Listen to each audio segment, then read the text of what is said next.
Halo teman-teman, perkenalkan nama saya Yukundev Tahu, biasa dipanggil Eva, kelas 10L, sekolah di SMK Franciscus Xavierus Rute.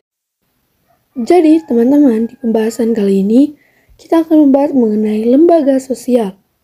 Jadi, supaya tidak memperlama waktunya, yuk kita simak video berikut ini.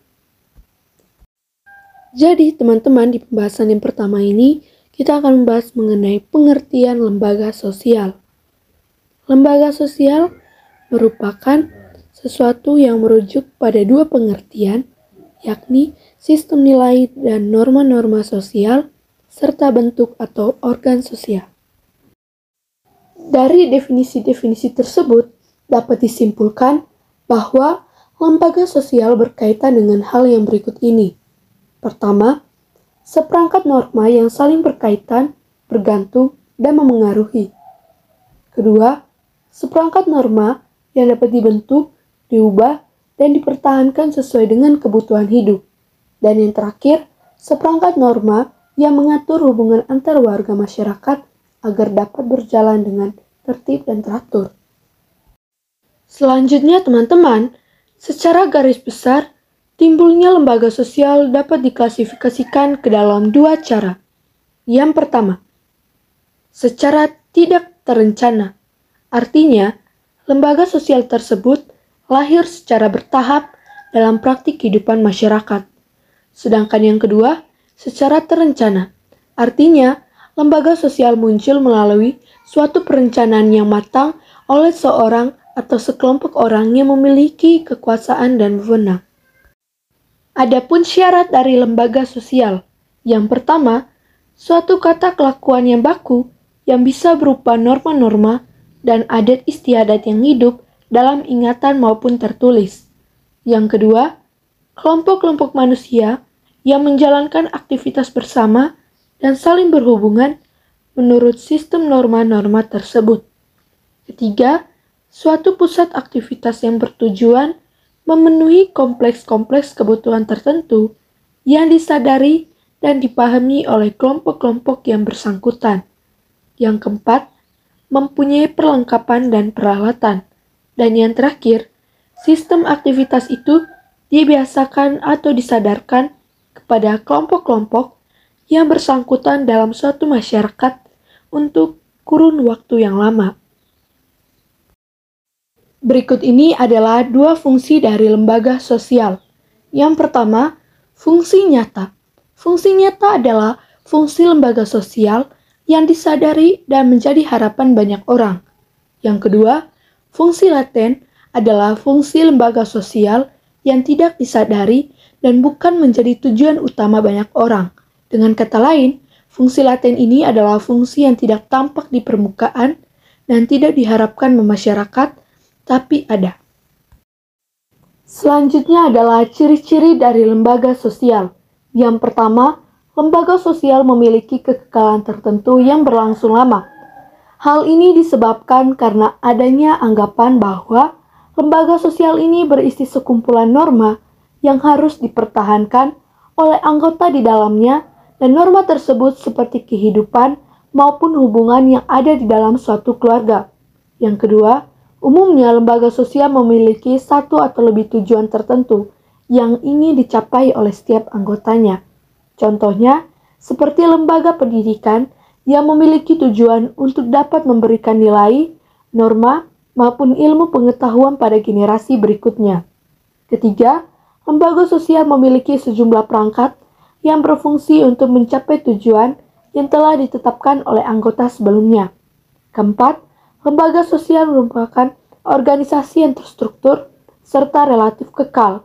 Kelima, norma yang terdapat dalam lembaga sosial diambil melalui proses panjang hingga dapat diakui oleh masyarakat setempat. Keenam, lembaga sosial memiliki sanksi atau hukuman yang mengikat tentang bagaimana seseorang bersikap serta bertingkah laku. Yang ketujuh, untuk mencapai tujuan yang telah dirumuskan sebelumnya, lembaga sosial memiliki aturan tertulis serta tidak tertulis. Selanjutnya, berdasarkan yang tertera di PPT, kita akan membahas mengenai tipe-tipe lembaga sosial.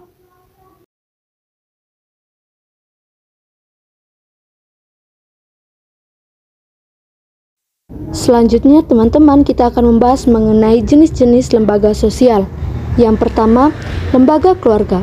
Lembaga keluarga adalah lembaga sosial yang paling kecil dan terbentuk atas dasar pernikahan serta hubungan darah antar individu. Walaupun lembaga keluarga merupakan lembaga paling kecil, namun lembaga keluarga ini memiliki peran yang sangat besar dalam kehidupan bermasyarakat dan termasuk dalam lembaga sosial primer. Selanjutnya, lembaga pendidikan. Lembaga pendidikan memiliki fungsi sebagai berikut. Yang pertama, mempersiapkan anggota masyarakat untuk mencari nafkah.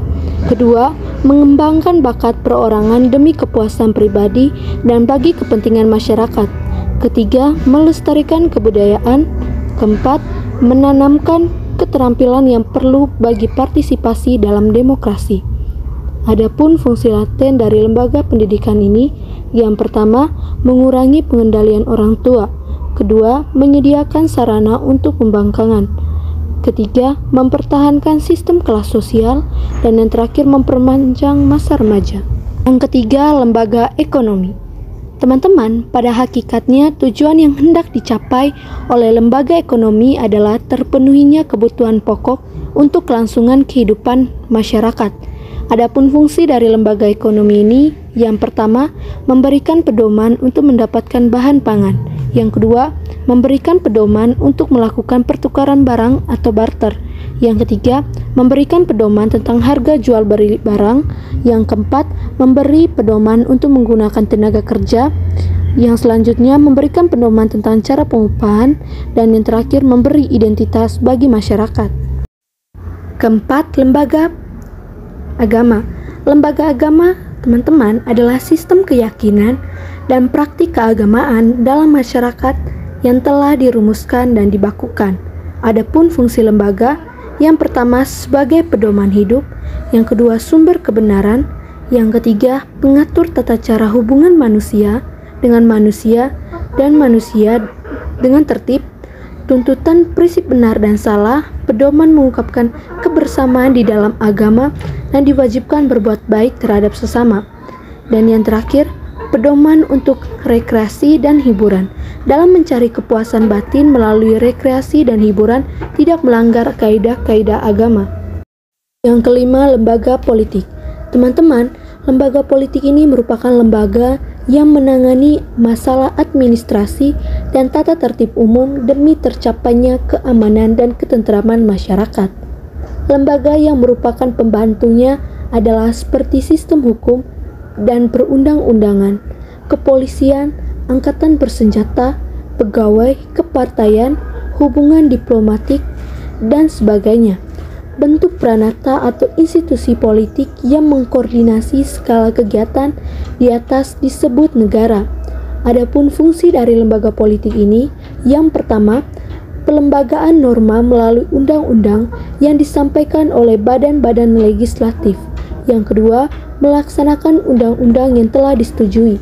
Yang ketiga, menyelesaikan konflik yang terjadi di antara para warga masyarakat yang bersangkutan.